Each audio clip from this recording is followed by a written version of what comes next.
இப்படிப்பட்ட காவிரியை நாம் பாதுகாக்க வேண்டும், வருகின்ற தண்ணீரை நாம் சேமிக்க வேண்டும்.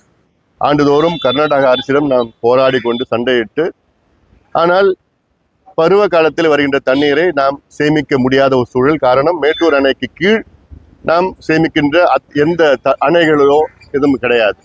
அதனால்தான் இது நல்ல ஒரு யோசனை. ராசி மணல் திட்டம் கர்ம வீரர் காமராசர் அவர்கள் 1961 அடிக்கல் நாட்டினார். அப்பொழுது அது திட்டத்தை அது தொடங்க முடியாத ஒரு சூழல் இருந்தது. இன்று ராசி மணல் திட்டம் என்பது கிட்டத்தட்ட ஒரு 64 TMC கொள்ளளவு கொண்ட ஒரு திட்டமாக அதை கொண்டு வரலாம். ஆனாலும் அதில் சிக்கல் இருக்கிறது. கர்நாடக அரசு அங்கே அதை எதிர்க்கின்ற ஒரு சூழல் இருக்கிறது. கர்நாடக அரசு மேகதாது அணை கட்ட வேண்டும் என்று அவருடைய கோரிக்கை. மேகதாது அணை கட்டினால் தமிழ்நாட்டுக்கு ஒரு சொட்டு தண்ணீர் வராது. காவிரி நடுவர் மன்றம் இறுதி தீர்ப்பு தமிழ்நாட்டுக்கு 177.25 TMC தண்ணீர் கொடுக்க வேண்டும் என்று. ஆனால் அது நமக்கு ஒரே மாதத்தில் அந்த அத்துணை தண்ணீரும் கொடுக்கின்றார்கள். காரணம், அது அங்க இருக்கின்ற மிச்ச நீர், உபரி நீர். பருவகாலத்திலே அவர்களுடைய 4 முக்கிய அணைகளை நிரம்பி வேறு வழியின்றி அந்த நீரை தமக்கு திறந்து விடுகிறார்கள். ஆனால் இப்போ ராசி மணல் திட்டம் கட்டினால் நிச்சயமாக அந்த தண்ணீரை நாம் சேமித்து நமக்கு முழுமையாக அதை பயன்படுத்துகிற திட்டம். வருகின்ற காலம் மிக மோசமாக காலமாக இருக்கும். பருவநிலை மாற்றம், காலநிலை மாற்றம், குளோபல் வார்மிங், கிளைமேட் சேஞ்ச் போன்ற பிரச்சனைகள் எல்லாம் இன்னும் 10 ஆண்டிற்கு பிறகு கடுமையான வறட்சி இருக்கும். இந்த அடுத்த 10 ஆண்டுகள் மழை பெய்யும், வெள்ளம் வரும், அப்பப்போ நம்ம பார்க்க போறோம். ஆனால் அதற்கு பிறகு மிக மோசமான ஒரு சூழல் வர இருக்கிறது என்று ஐநா சபை சார்ந்த நிபுணர்கள் சொல்கிறார்கள். அதற்கு ஏதுவாக இது போன்ற நீர் பாசன திட்டங்களுக்கு தமிழக அரசு முக்கியத்துவம் கொடுக்க வேண்டும். அதை முதலீடு செய்ய வேண்டும், திட்டமிட வேண்டும். அங்கே கர்நாடக அரசிடம் பேச்சுவார்த்தை நடத்துங்கள், பேசுங்கள். பேசி அதை சுமூகமான முறையிலே அதை தீர்த்து தமிழ்நாட்டின் விவசாயிகளுக்கு மட்டுமல்ல தமிழக மக்களுக்கு பயன்பெறுகின்ற இந்த ராசி மணல் திட்டத்தை தமிழக அரசு முதலமைச்சர் குறிப்பாக கொண்டு வர வேண்டும் என பாட்டாளி மக்கள் கட்சியினுடைய நிலைப்பாடு. இன்று காலை கர்நாடகா துணை முதல்வர் DK சிவகுமார் தமிழ்நாடு வந்திருக்காரு. அவர் இன்னைக்கு கூட குறிப்பிடும் போது மேகதாது ப்ராஜெக்ட்னால தமிழ்நாடுக்கு தான் அதிக பயன் இருக்கும் கர்நாடகாவோட அப்படிங்கிறத குறிப்பிட்டு பேசியிருக்காரு. அப்படி அவர் சொல்றாருன்னா, முல்லை பெரியார் அணை 999 வருஷத்துக்கு தமிழ்நாட்டுக்கு லீஸ் கொடுத்த முல்லை பெரியார் போன்ற இது மேகதாது தமிழ்நாட்டுக்கு 999 வருஷம் லீஸ் கொடுக்கட்டும், எங்க கட்டுப்பாட்டில் இருக்கட்டும், நாங்களே அந்த அணையை ஆப்ரேட் பண்றோம், அது ஒத்துப்பாரான்னு கேளுங்க. அது அப்போ நாங்க தண்ணி கொடுக்குறோம் கர்நாடகாவுக்கு. அதுல கர்நாடகா கேட்கறது 5 TMC தான், நாங்க 20 TMC கொடுக்குறோம். ஆனா நாங்க ஆப்ரேட் பண்ணணும், நாங்க கட்டிக்கிறோம், நாங்க அது பாதுகாப்பு கொடுக்குறோம், எங்க கட்டுப்பாட்டில் இருக்கோம். தண்ணி நாங்க கர்நாடகா கொடுக்குறோம். ஏன்னா கர்நாடக அரசை நம்ப முடியல. உச்ச நீதிமன்றம் தீர்ப்பு மதிக்க மாட்டுறாங்க, மத்திய அரசு தீர்ப்பு மதிக்க மாட்டுறாங்க, நீதிமன்றம் தீர்ப்பு நம்ம மதிக்கிறது இல்லை, காவிரி நடுவர் மன்றம் தீர்ப்பு நம்ம மதிக்கிறது கிடையாது. இப்படி மதிக்காத ஒரு அரசிடம் போய் எப்படி நம்ம பேச முடியும்? அவங்க சொல்லுவாங்க இன்னைக்கு, நாளைக்கு நிச்சயமா என்னால முடியும்னு சொல்ல போறாங்க. அதனால சமீபத்திலையும் பார்த்துட்டோம். என்ன கேட்டோம், உச்ச நீதிமன்றம் சொல்றாங்க ஒரு வினாடிக்கு 11,500 கன அடி விடுங்கன்னு சொல்றாங்க. அவங்க இல்ல முடியாது, நாங்க 8,000 தான் விடுவோம்னு சொல்றாங்க.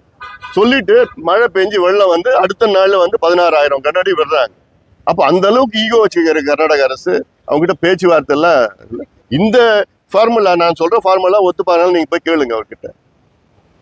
ஆனாலும் ராசி மணல் தமிழ்நாட்டை சார்ந்தது. தமிழ்நாட்டுக்கு நம்ம என்ன, நமக்கு கடைமடையில இருக்கிறோம், கடைமடையில நமக்கு என்ன வேணா கட்டிட்டு போகலாம். அது ஒரு ஈகோட இருக்காங்க, பேச்சுவார்த்தைக்கு உடன்பட மாட்டேங்க. நீங்களே சொல்லுங்க, தமிழக அரசு பேசினா மட்டும் அவங்க பேச்சுவார்த்தை பேசிதானே தெரியணுங்க.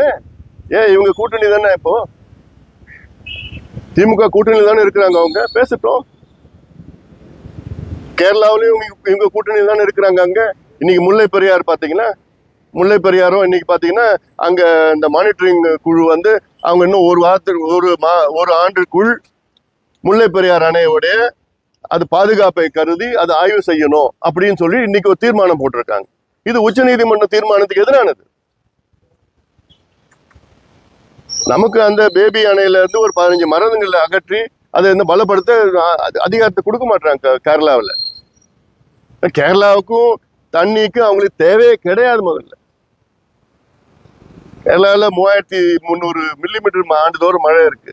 அதுல கிட்டத்தட்ட 2000 மில்லிமீட்டர் மழை கடல்ல தான் போயிட்டு இருக்கு.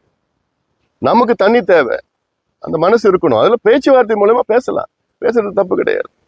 நெல் கொள்முதல் விலையை உடனடியாக உயர்த்தணும்னு சொல்லிட்டு நீங்க தொடர்ச்சியா ஆமா, அதுக்கான காரணம் என்ன? காரணம் இப்போ பாத்தீங்கன்னா நாங்க கேட்கறது பாட்டாளி மக்கள் கோரிக்கை 3500 ரூபாய் ஒரு குவிண்டால் நெல்லுக்கு கொடுக்கணும்னு. இப்போ குறைஞ்சது, இப்போ மத்திய அரசு வந்து 2320 ரூபாய் கொடுக்குறாங்க. இப்போ தமிழ்நாடு அரசு 130 ரூபாய் வந்து ஊக்கத்தொகையா கொடுக்குறாங்க. அது போதாது, 2400 ரூபாய் கிட்ட தான் வருது. அது இன்னும் தமிழக அரசு இன்னும் ஒரு 600 ரூபாய் சேர்த்து ஒரு குவிண்டாலுக்கு ஊக்கத்தொகையை கொடுக்கணும். கொடுத்து 3000 ரூபாய் தான் கட்டுப்படி ஆகுது. ஏன் கட்டுப்படி ஆகுதுன்னா, இப்போ இருக்கிற பிரச்சனைகளுக்கு முதல்ல தண்ணி கிடையாது.